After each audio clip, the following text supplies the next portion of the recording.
Қайырлы күн, қымбатты оқушылар. 7-ші сыныпқа арналған ел ертеңі білімді жастар атты қашықтан оқыту сабағын бастаймыз. Сабағымызды осындай көлемді мәтінмен танысумен бастаймыз. Мәтінді менімен бірге дауыстап оқы. Дүниенің сырын білуге есік ашатын алтын кілт білім. Дана бабаларымыз күш білімде, білім кітапта, мұхит басы бұлақ, білім басы кітап деп бекер айтпаған. Ел болып еңсесін көтерген егеменді еліміздің ертеңі жас ұрпақ. Ерінбей оқып, талмай іздену арқылы адам рухани тұрғыдан жетіліп, білім нәрімен сусындайды. Мұндай адам қашанда халқының ықыласына бөленеді. Асыл мұратына, арман мақсатына білім арқылы жетеді. Жас жеткіншектер данышпан бабаларымыз жазып қалдырған кітаптарды көп оқулары керек. Осындай ғибрат пен өнегеге толы кітаптарды, ақын жазушылардың шығармаларын оқыған адам білімді, тәрбиелі, өнерлі болып өседі. Ағылшын философы Фрэнсис Бэкон кітап оқу адамды білімдетеді, жазып отыру әдеті сауатты етеді дейді.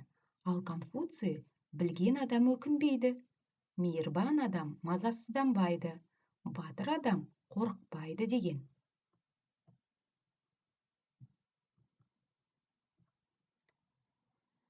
Келесі кезекте балалар, мәтінде кездесетін жаңа сөздердің астын сызып шығайық.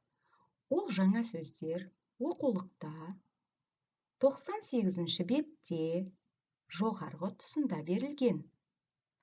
Жаңа сөздер еңсесін көтеру, рухани жетілу, ғибрат, сауатты. Осы сөздерді тауып, астын сыза қойыңыздар.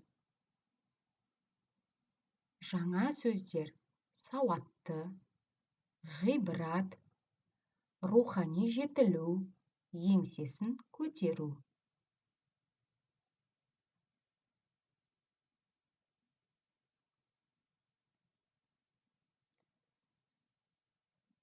Тамаша балалар. Бәріміз сызып болсақ, тексерейік. Қандай сөздер екен? Еңсесін көтерген, рухани жетіліп, ғибрат, сауатты деген сөздерді тауып, астын сыздық, е? Тамаша. Енді бірінші тапсырманың талабы бойынша мәтін мазмұнына сүйеніп сөйлемдерді аяқтайық. Мен көп кітап оқимын. Дұрыс, балалар.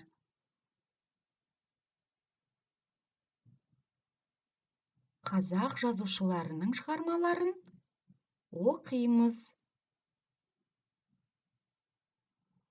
Күш білімде, білім неде, балалар? Білім кітапта, дұрыс айтасыңдар. Кітапты көп оқыған адам білімді болады. Арманым білімді азамат болу. Жақсы, балалар. Келесі тапсырмамыз суреттерді сөйлеммен аяқтайық деп аталады, балалар. Әр сөйлемді бір сөйлеммен атап шығайық. Ол сөйлем бүгінгі тақырыбымызбен байланысты болсын.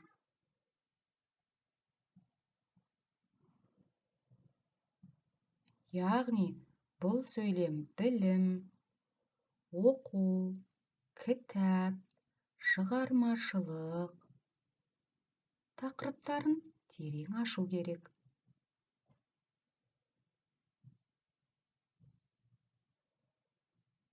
Ал оқушыларым, суреттерді сөйлеммен атап болсақ, бір шолып пысықтап шығайық.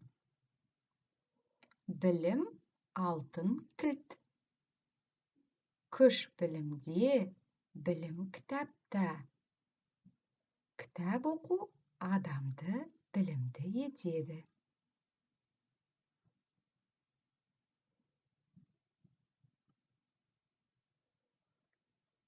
Үй тапсырмасы ретінде балалар 10-шы тапсырманы таңдадық.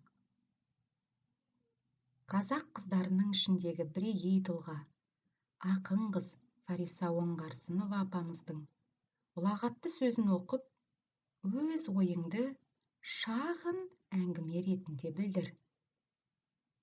Фариза Оңғарсынова: кітап оқымаған адам тамырсыз қаңбақ деген ұлағатты сөз қалдырып кеткен. Осы ойды үйде өрбітіп, өз мұғалімдеріне қол жетімді интернет желісі, интернет көзі арқылы жолдаңыздар. Содан кейін пән мұғалімдерінен кері байланыс аласыздар. Осымен сабақ аяқталды. Сау болыңыздар.